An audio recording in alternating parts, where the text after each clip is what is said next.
पर कोरोना का संक्रमण जा पहुंचा है। एक दिन में 90,000 केस सामने आए हैं। 24 घंटे में 89,129 मरीज कोरोना से संक्रमित हुए हैं। 717 मरीजों की मौत हुई है। 44,202 मरीज डिस्चार्ज भी हुए हैं, ठीक होकर घर गए हैं। देश में कुल मरीजों की संख्या 1,23,92,260 जा पहुंची है। अब तक का सबसे बड़ा आंकड़ा। हाल ही में जो कोरोना की वेव लौटी है उसके बाद सामने आया है। देश भर में खतरनाक स्तर पर पहुंच गया है कोरोना संक्रमण। बीते 24 घंटे में 90,000 मामले सामने आए हैं। और अब एक बड़ी खबर, गरीबों और रोगियों की मदद करने में नंबर 1 बन गए हैं मुख्यमंत्री योगी आदित्यनाथ। योगी आदित्यनाथ ने पिछली सरकारों से कई गुना अधिक गरीबों की मदद की है। गंभीर रोगियों की मदद करने में भी सर्वश्रेष्ठ सीएम योगी रहे हैं। सीएम योगी ने 4 साल में 10 अरब रुपए से ज्यादा कैंसर, किडनी और हृदय रोग के इलाज के लिए दिए हैं, जबकि सपा सरकार के 5 साल के कार्यकाल में 42,508 लोगों को 552 करोड़ ही दिए गए। बसपा सरकार में मात्र 18,462 लोगों को 84 करोड़ दिए गए। लेकिन अब तक सभी मुख्यमंत्रियों को पछाड़ते हुए सीएम योगी नंबर 1 बन गए हैं। गरीबों और रोगियों की मदद के मामले में सबको पीछे छोड़ दिया है सीएम योगी ने। गंभीर रोगियों की मदद करने में सर्वश्रेष्ठ साबित हुए हैं सीएम योगी। 4 साल में 10 अरब रुपए बतौर मदद उन्होंने गरीबों और रोगियों को दिए। सबसे ज्यादा कैंसर, किडनी और हृदय रोगियों की मदद उन्होंने की है। गरीबों और रोगियों की मदद करने के मामले में सीएम योगी नंबर 1 बन गए हैं। पिछली सरकारों से कई गुना अधिक गरीबों की मदद उन्होंने की है। सीएम योगी के नाम एक और रिकॉर्ड दर्ज हो गया है। बीते 4 साल में 10 अरब रुपए की मदद उन्होंने गरीबों और रोगियों की है। इस वक्त की बड़ी खबर हम आपको बता रहे हैं। और इस वक्त हमारे ब्यूरो चीफ वीरेश पांडे हमारे साथ फोन लाइन पर जुड़ गए हैं। वीरेश, सीएम के विवेकाधीन कोष यानी कि फंड से लोगों की मदद करने का नियम रहा है और इसी नियम के तहत 10 अरब रुपए की मदद की है सीएम योगी ने, यानी अब तक मुख्यमंत्रियों में सबसे ज्यादा।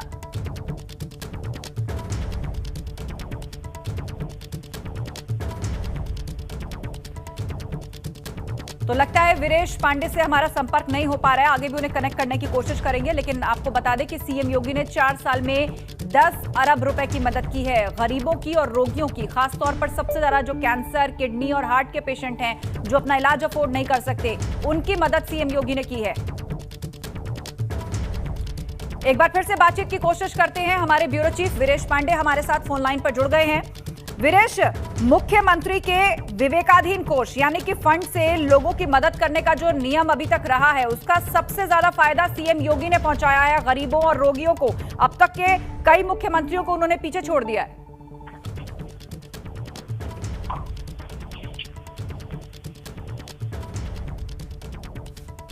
चलिए, तो लगता है संपर्क नहीं हो पा रहा है, लेकिन बहुत बड़ी खबर आपको बता दें, सीएम योगी ने 4 साल में 10 अरब रुपए की सहायता की है लोगों की। सपा सरकार ने 5 साल में 552 करोड़ की मदद लोगों तक पहुंचाई थी, तो बसपा सरकार ने 84 करोड़ रुपए की ही सहायता दी थी। सीएम योगी के नाम इसी के साथ एक और बड़ा रिकॉर्ड दर्ज हो गया है।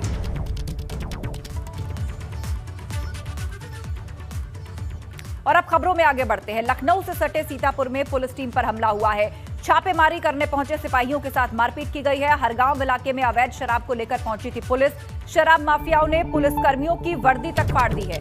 मौके पर पुलिस फोर्स पहुंची है। 9 लोगों को हिरासत में लिया गया है। यानी एक बार फिर से पुलिस पार्टी पर हमले की खबर है। छापेमारी करने पहुंचे सिपाहियों के साथ लोगों ने मारपीट कर दी है।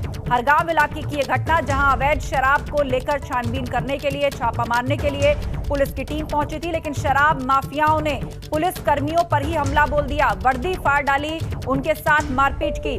मौके पर पुलिस फोर्स तैनात है और बताया जा रहा है कि 7 लोगों को हिरासत में ले लिया गया है।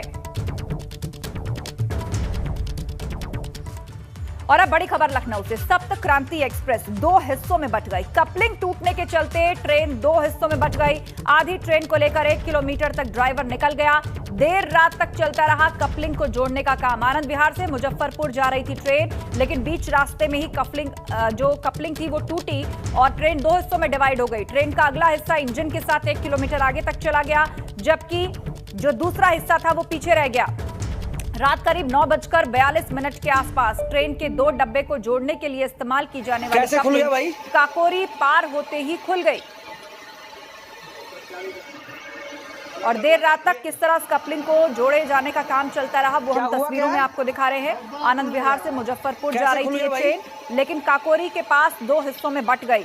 2 डब्बों के बीच की कपलिंग खुल गई। एक हिस्सा ट्रेन का इंजन के साथ आगे चला गया और दूसरा पीछे रह गया।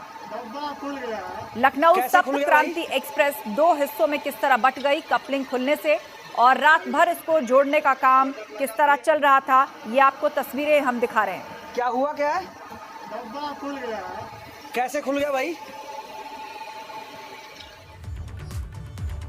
उधर प्रधानी का चुनाव लड़ने की तैयारी कर रहे भाजपा सेक्टर प्रभारी और पूर्व प्रधान ब्रजेश सिंह की अज्ञात बदमाशों ने ताबड़तोड़ गोली मारकर हत्या कर दी।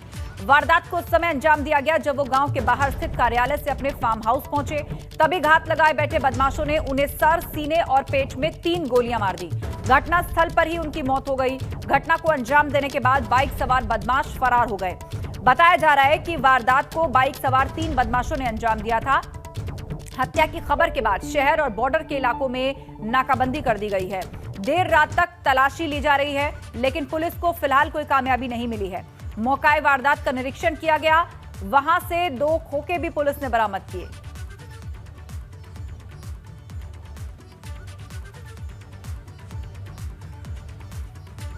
नीरज श्रीवास्तव से अपडेट लेते हैं। गोरखपुर से हमारे संवाददाता फोन लाइन पर जुड़ गए हैं। नीरज, प्रधानी लड़ने की तैयारी कर रहे थे, अभी तक पुलिस क्या पता लगा पाई है? ये 3 जो संख्या बताई जा रही है हत्यारों की, आखिर ये कौन थे और पूरी प्लानिंग के साथ उन्होंने इस मर्डर को अंजाम दिया है?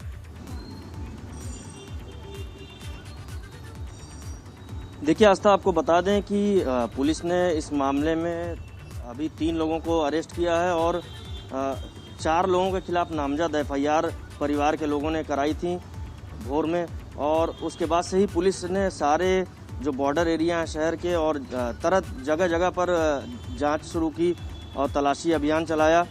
और 4 नामजद में से बताया जा रहा है कि 3 लोगों को पुलिस ने हिरासत में लिया और जल्द ही वर्कआउट हो जाएगा, क्योंकि 11 बजे रात की घटना और 11 घंटे भी अभी नहीं बीते। और लेकिन सबसे बड़ी चुनौती ये पुलिस के लिए रही कि आज से नामांकन शुरू होना और प्रधानी का चुनाव लड़ने वाले ब्रजेश सिंह की गोली मारकर हत्या कर दी जाती है। एक तरह से पुलिस को ये बहुत बड़ी चुनौती है। और इससे पहले भी 10 मार्च को एक शख्स की जो भाजपा के नेता रहे उनकी रितेश मौर्य की गगहा थाना क्षेत्र में गोली मार के हत्या की गई थी।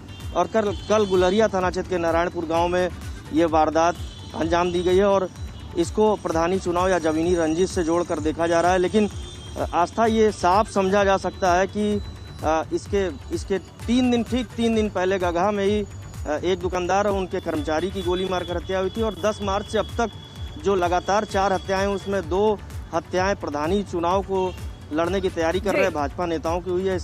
तो आसानी से समझ सकते हैं कि बदमाशों का इकबाल कितना बुलंद है। और पुलिस अभी इतनी सुरक्षा और इंतजामों के बावजूद भी क्या बदमाशों के हौसले इतने बुलंद हैं कि कोई शख्स जो कि पहले से ही पार्टी का एक पदाधिकारी है, प्रधानी चुनाव लड़ने की तैयारी कर रहा है, उसको सरेआम निशाना बना लेते हैं। शुक्रिया जानकारी के लिए।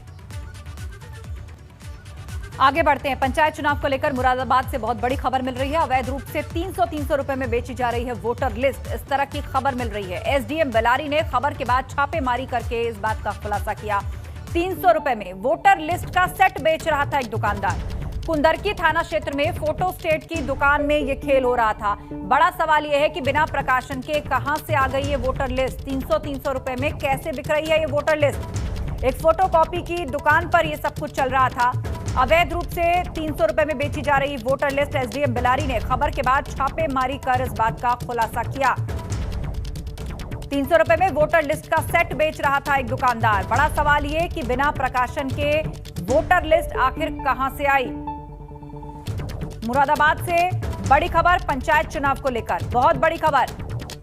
वोटर लिस्ट बिक रही है एक फोटो स्टेट की दुकान पर।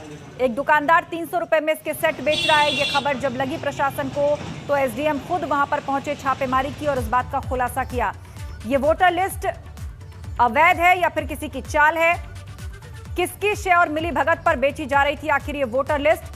ये वोटर लिस्ट अवैध या किसी शातिर की चाल, इसको लेकर बड़ा सवाल इस वक्त उठ रहा है। वोटर लिस्ट के बिना प्रकाशन के बाद कहां से लीक हो गई ये लिस्ट? ये लिस्ट वैध है या अवैध है या किसकी चाल है? तो वो यहाँ पे आए होंगे तो उनको पता चला होगा कि यहाँ वोटर लिस्ट मिल रही है, तो यहाँ से आके वोटर लिस्ट 300 रुपये में उनने जैसा कि बताया कि ले गए। तो ये संगीन मामला था और बड़ा गंभीर मामला था। इसको देखते हुए हम लोग यहाँ छापे में हमारे देखते आगे, तो ये बात सही पाई गई कि उनके द्वारा PDF कहीं से लाई गई थी। बता रहे हैं कि वेंडर के थ्रू या NIC के थ्रू, इसकी अभी जाँच होगी और उसके तहत ये अपना यहाँ बेच रहे थे, नियम विरोध थे। सर पता चला कि ये अभी प्रकाशित भी नहीं हुई थी ये लिस्ट जो यहाँ पे, इसीलिए तो गंभीर है और PDF तो किसी के पास जा ही नहीं सकता। पंचायत चुनाव के पहले चरण के लिए आज से उम्मीदवारों का नॉमिनेशन शुरू हो जाएगा। पहले चरण में कुल मिलाकर 18 जिलों में 4 पदों के लिए वोट डाले जाएंगे। कल बीजेपी, कांग्रेस, सपा और बसपा ने अपने उम्मीदवारों की लिस्ट जारी कर दी थी।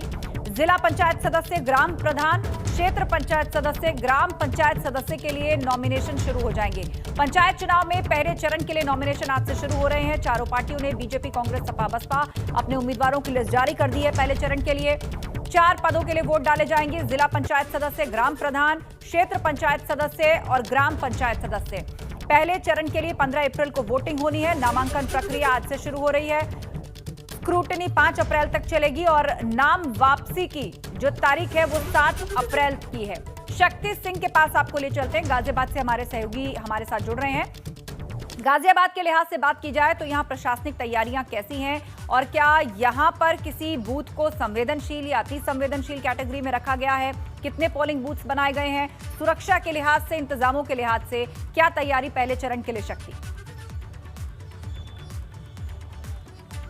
देखिए अगर गाजियाबाद की बात करें तो गाजियाबाद में जो नॉमिनेशन है वह शुरू हो गया है। इस समय हम रजापुर ब्लॉक में मौजूद हैं। अगर हम तैयारियों की बात करें तो तैयारी हम आपको दिखाते हैं। सबसे पहले जो बाहर का दृश्य आप देख रहे हैं कि वहाँ पर जो सैनिटाइजेशन है पहले सैनिटाइज किया जा रहा है और फिर उसके बाद यहाँ पर जो नामांकन प्रक्रिया है वह शुरू है। ये कुछ कैटेगरी बनाई गई हैं। यहाँ पर जो BDC के जो मेंबर हैं यहाँ उनका नॉमिनेशन इस समय शुरू है। यहाँ पर SDM सदर हैं, मौके पर मौजूद हैं। आइए इनसे बात करते हैं।